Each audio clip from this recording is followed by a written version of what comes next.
Founder Space, Startup Supercharged. I'm Captain Hoff, CEO of Founder Space, the leading global startup accelerator. I'm also author of the award-winning books, Make Elephants Fly, Surviving a Startup, and The 5 Forces. This week, we have Joel Stone as our guest. He is the author of Stay Hungry and the managing director of Codebreak. Joel, welcome to the show. Thank you so much for having me. Pleased to be here. It's great to have you. I want to dive deep with you on your book, Stay Hungry.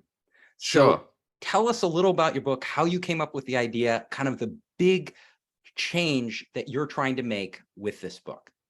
Sure. So we had this little problem called the global pandemic, and had a bit of time on my hands. So myself and my business partner decided to write a book that any entrepreneur, any business owner can pick up.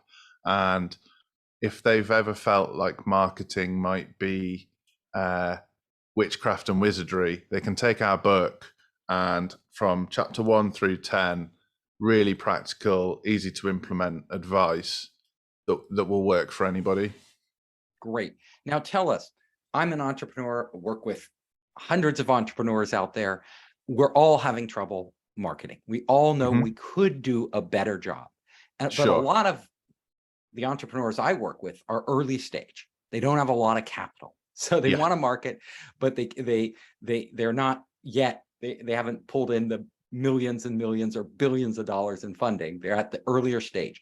What is some advice you could give them? So dial in on the things you're really good at.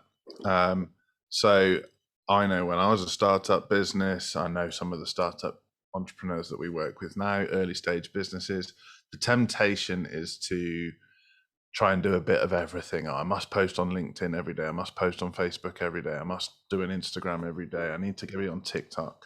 And what happens is you end up being a really kind of busy fool.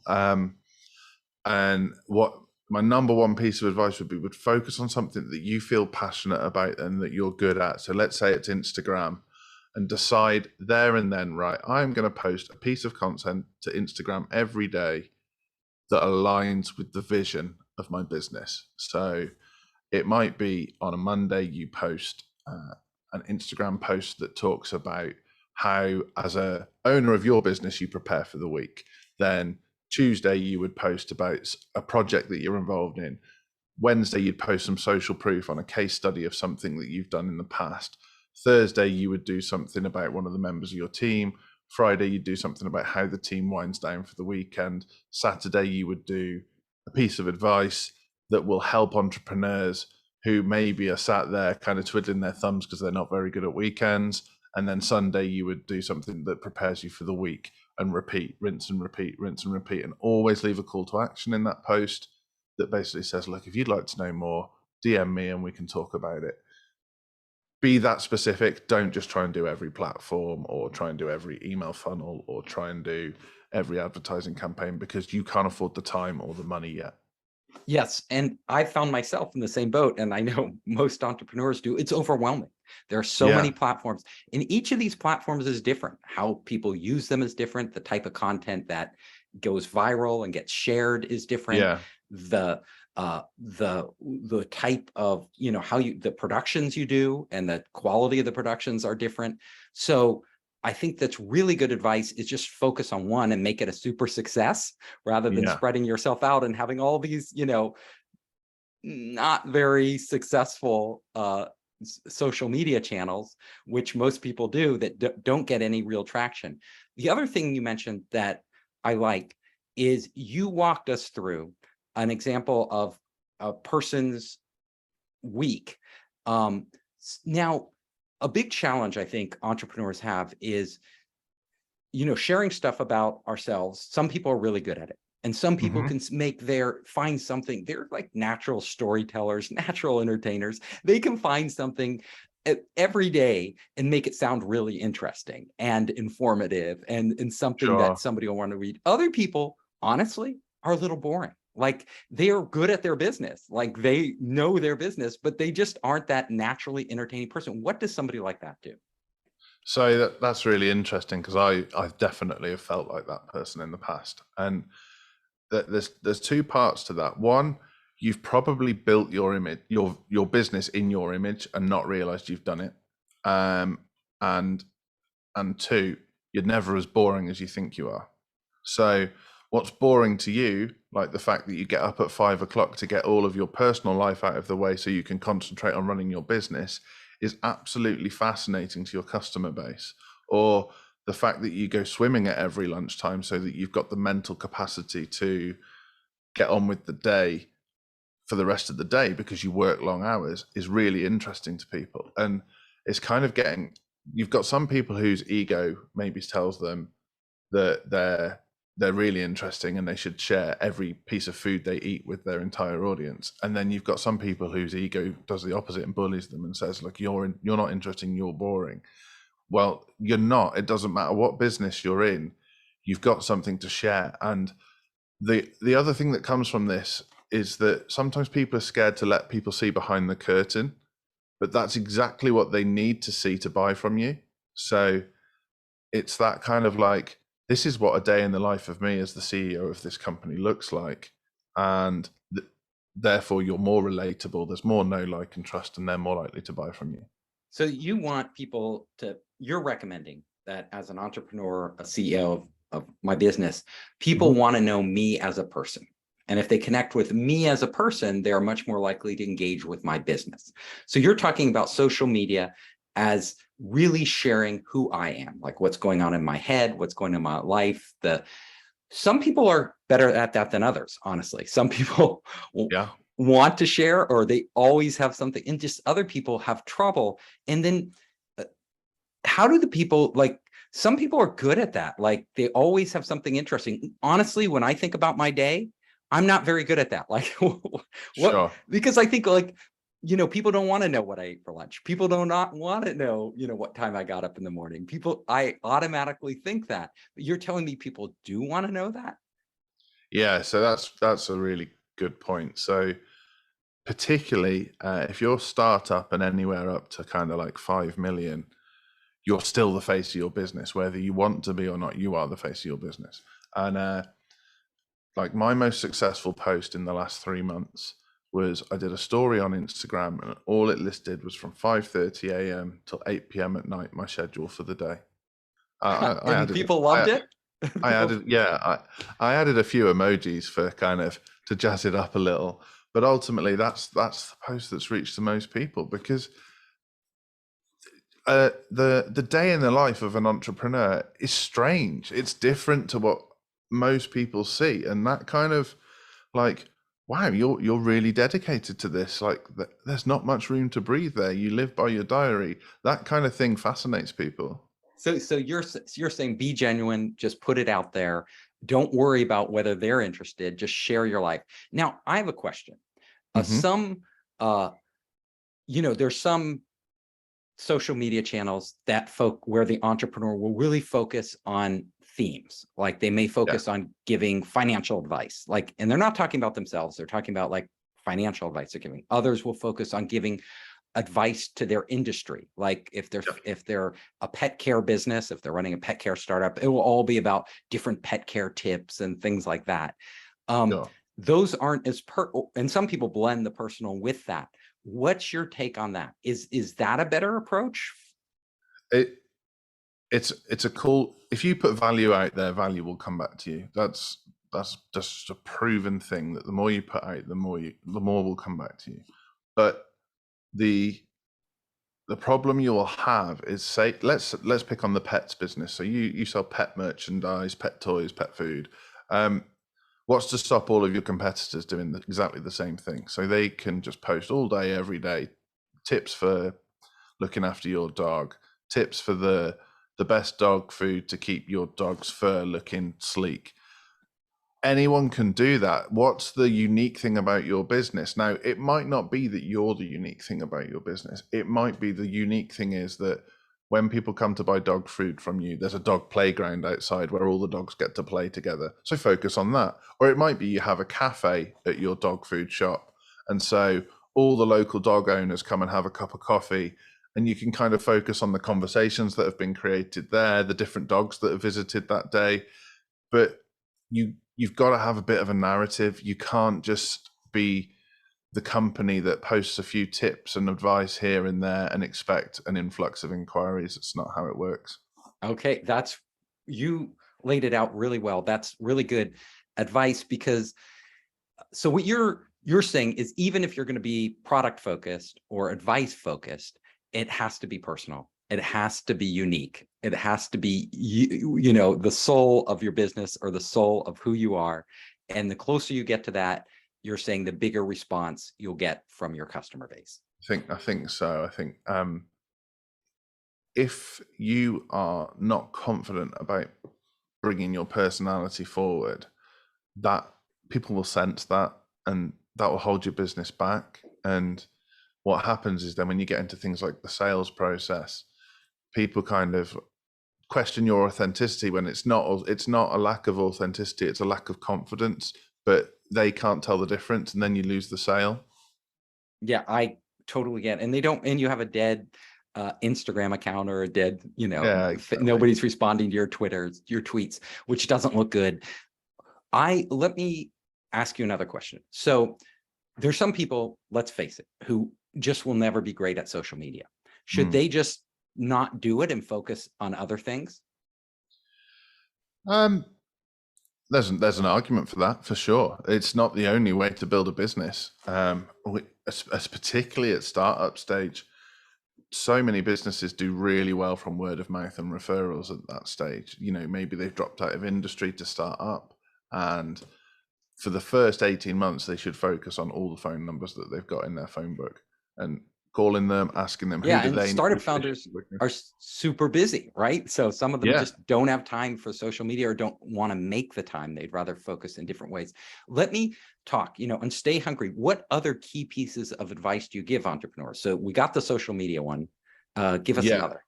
So a massive one is niche. The very first chapter is all about your target audience, and the biggest mistake I see startup businesses and fast growing businesses make is they try to be everything to everyone. They rightly feel passionate about their business and close to their business, and so they think other people should feel as passionate about it as they do, and they forget to focus on who will benefit the most. Normally born out of fear that if they're too focused, they'll miss out on sales. And it's simply not true. I met a guy very recently, and his business is cleaning services for dentists. So all they focus on is cleaning dental surgeries. And obviously there's a level of cleanliness a dental practice has to have. But that's a tight niche. But it's great because this messaging is so clear. His business grows so well. Yeah, and if you're a dentist and you look at, and that's all they do, you trust them. Yeah. Implicitly, you're like, okay, they know how to clean a dentist office. I could get a cheaper service, but they might not know what the heck they're doing. Exactly. And you save money on your marketing. You save so much money. Right, because you know exactly. So so initially, the more niche you can be, the better. Now, there's certain businesses where that's hard, right? Because the niche area is so small, they need to be broader, or they need to incorporate several niches to actually make enough money to grow. What do you recommend for that? So we use a tactic here that works really well. So let's say you're a photocopier sales company, and you can't just be photocopiers for accountants. It's not going to work. You need to just target maybe, let's say you need to target offices with over 20 people in. That's kind of your game. Where are you going to find the least friction in making sales is the businesses that you resonate with.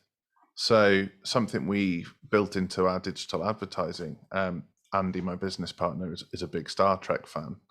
So when we're building our target audiences up, it will be, for the photocopier business, it would be must have at least 20 staff, must be operating at a certain level of turnover, must be within this radius because that's where we can deliver, and also must like Star Trek.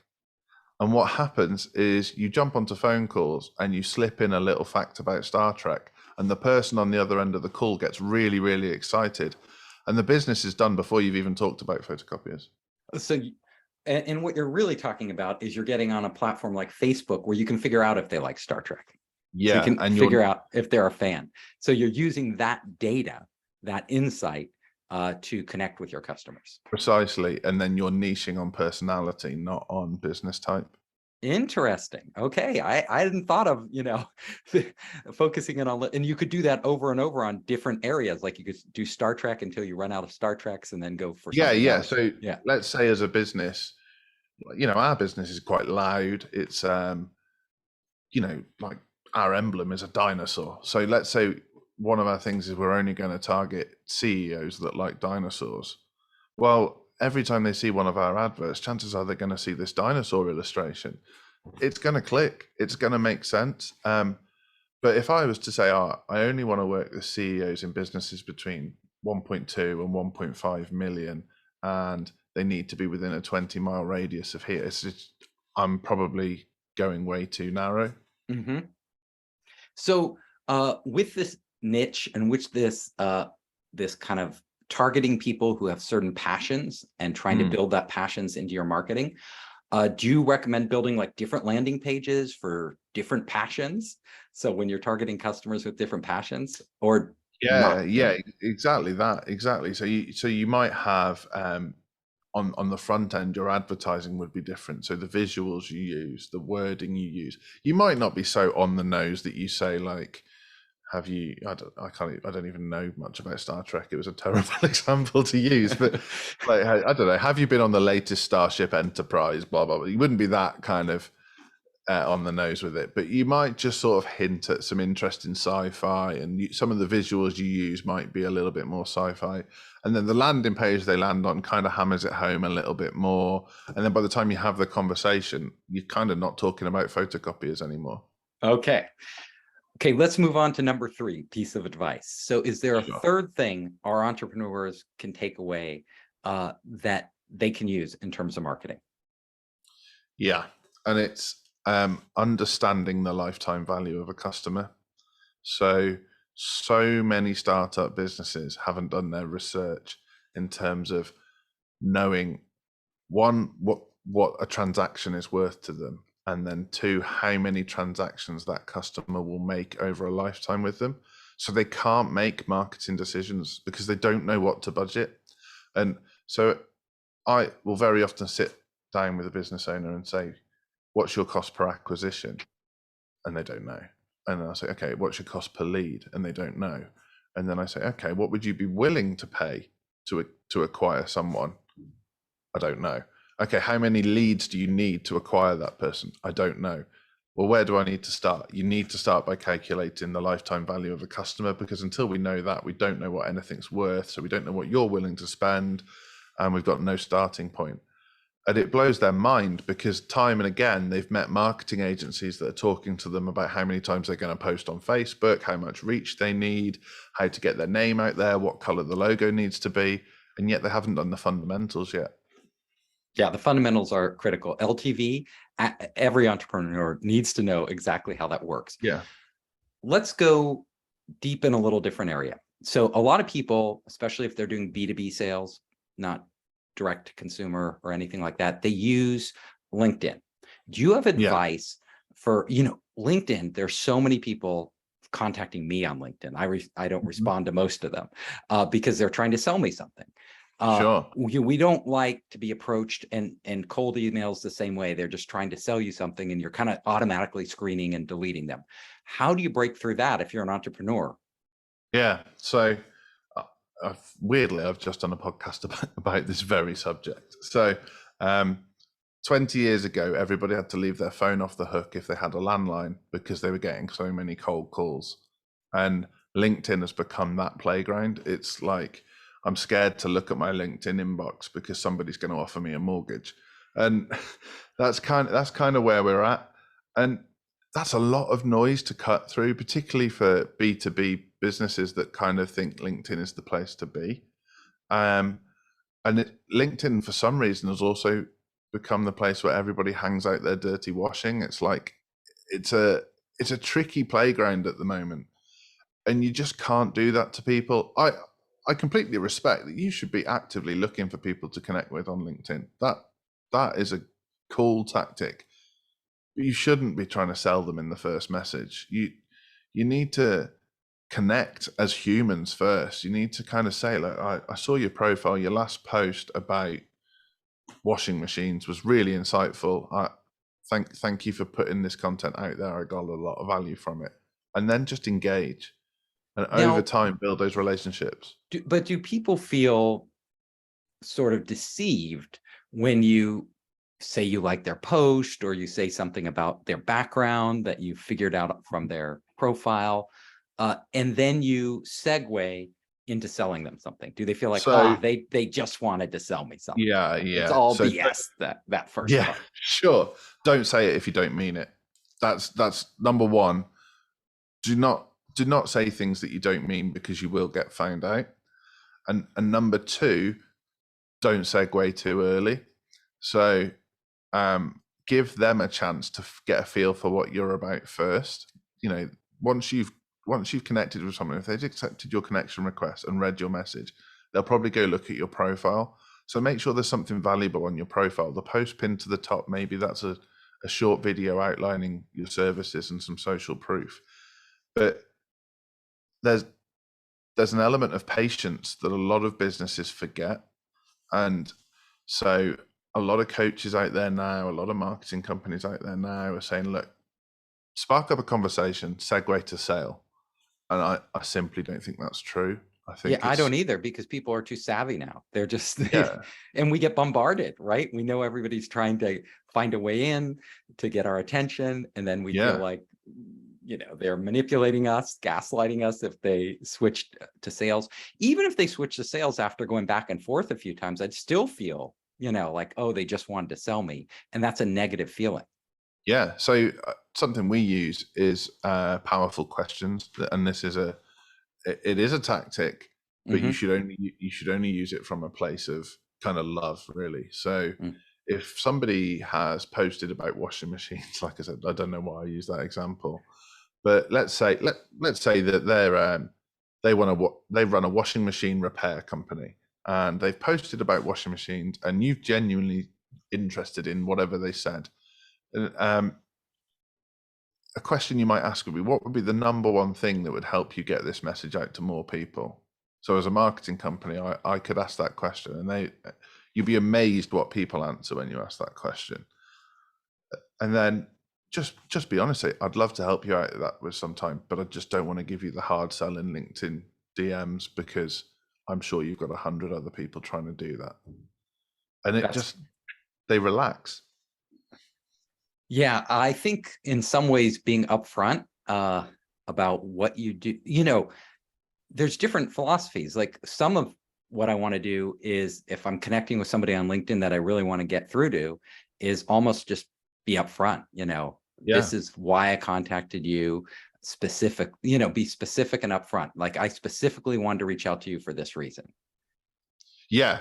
And I think that's, to use an analogy, that's arranging the date, but don't try and go in for the kiss.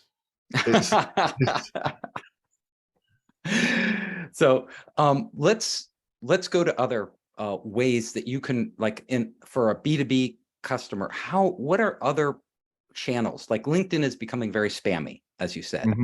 People already, email is like super spammy. We get bombarded all the time. Is there a channel that actually works better than these? So strange, if we're talking digital, strangely, TikTok is really powerful right now. Really? I don't use TikTok much. Yeah, and like me neither, which is strange. But everyone is starting to use it, and the audience is starting to mature. And I think the opportunity to grab attention there is huge compared to other platforms. So your reach is massive. You can get in front of very specific people quite easily. It's inexpensive. So that's the it's easier to reach out to people because they're not being spammed so much on TikTok, and it's precisely. It's the video content, their algorithm really helps. Yeah. So my friend just the other weekend was showing me about TikTok videos for business. And I thought most TikTok videos before that were just kind of, viral fluff, whatever, kids doing dances. Kids doing stupid things, right? So I was like, why am I on that platform? I'm a business person. But he was showing me all these amazing videos for TikTok. So yeah, we are seeing that trend right now where people, and the content was really good. I was surprised. And it's really engaging because people are getting really smart at creating content. Yeah, and some of that takes time and production to produce, like to actually produce, like the content you were showing me. I mean, they spent time on it. It wasn't just something they cranked out. So I think as a startup or a small business, the other channel for B2B where you can make a massive impact very quickly and nobody is doing is direct mail. And it's a weird thing for a digital The old-fashioned way? Yeah. Like in the post office? Yeah, exactly. You send someone a box now with a ribbon on it and a nicely sealed envelope with a handwritten letter, and the impact that will have will blow your mind because they'll actually read it. It'll be the only piece of post they've had for 2 weeks. So it's like, who sent me this? What have I done? What did I order? Has my wife ordered something? And then they realize, and you're kind of like in an audience of one. It's very direct. That is a great idea. And especially if it's big ticket items, like if you're going in for an enterprise sale or something like that, you can afford to send them a box of chocolates or something really unique. I mean, one startup business that we worked with, they were very high ticket. And their marketing budget for the year, I think, was $10,000. They bought 5 iPads. They embedded a video on each of the iPads, and they sent each of the iPads to the CEO of the 5 main prospects they were targeting. They got 4 sales. And those iPads paid for themselves 1,000x, I'm sure. That is, great idea, right? Great. So we're going to wrap up now. Joel, would you like to give one more piece of advice before we end the show? Yeah. So I think you need to be as vulnerable as you possibly can as an entrepreneur of a growing business, and that's being willing to take risks. That's being willing to take criticism, because very often you'll come under the heaviest criticism when you're doing the right thing, and that's being willing to put yourself front and center when other people wouldn't, and lead your team to success. And that's kind of what Stay Hungry is about. That's what the Stay Hungry philosophy is. Thank you, Joel. This has been fantastic. Now, where our audience, I'm sure they want to reach out to you. You've been really great. Where can they find you? Best place is to hook up with me at JoelStone13 on Instagram. You can DM me. As long as you don't try and sell me in the first DM, we'll be fine. And you can grab the Stay Hungry book on Amazon. And remember, Joel doesn't watch Star Trek, so don't use that when you're contacting. I'm the Star Wars guy of the operation. So so mention something about Star Wars instead, or washing machines. Thank you, Joel. It has been wonderful having you. I hope you enjoyed the show. If you liked it, hit the subscribe button and share it with your friends. You can help us create more great content by subscribing and sharing. Also, if you want to access our online startup program, our investor network, and our entrepreneur resources, just come to founderspace.com.